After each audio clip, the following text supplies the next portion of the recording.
एक बार एक शेर था। वो एक शक्तिशाली जानवर होने के कारण जंगल का राजा भी था। वह एक दिन में कई जानवरों का शिकार करके खा जाता था। जंगल के अन्य सभी जानवर उससे बहुत डरते थे।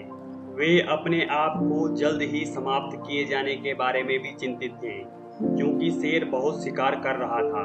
वे सभी एक साथ मिल जाते हैं और बाघ से जानवरों का शिकार बंद करने की गुहार लगाने की योजना बनाते हैं।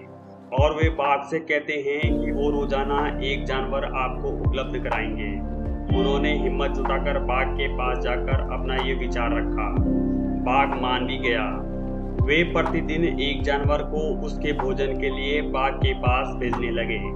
एक दिन बाघ के खाने की बारी खरगोश की थी, लेकिन वह खरगोश बहुत चालाक था। वह बाघ का भोजन नहीं बनना चाहता था। वह धीरे धीरे बाघ की गुफा की ओर चल पड़ा और कहीं जाकर सो गया। और इस तरह खरगोश के बाघ के गुफा तक पहुंचने में शाम हो गई। बाघ लंबे समय से अपने भोजन की प्रतीक्षा कर रहा था, जिससे उसे गुस्सा आ गया और उसे बहुत भूख लगी।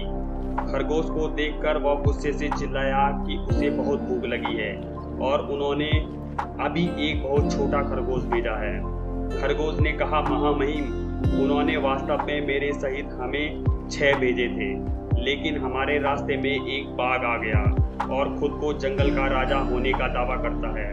उसने 5 खरगोश रखे और मुझे तुम्हारे लिए बताने के लिए भेज दिया।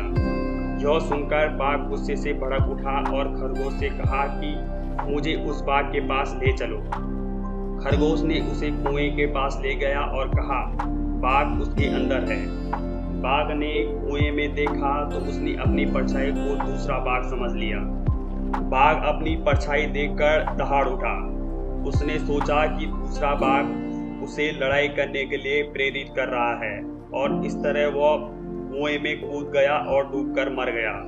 इस तरह खरगोश ने खुद को और अन्य जानवरों को बाघ के हाथों मारे जाने से बचा लिया।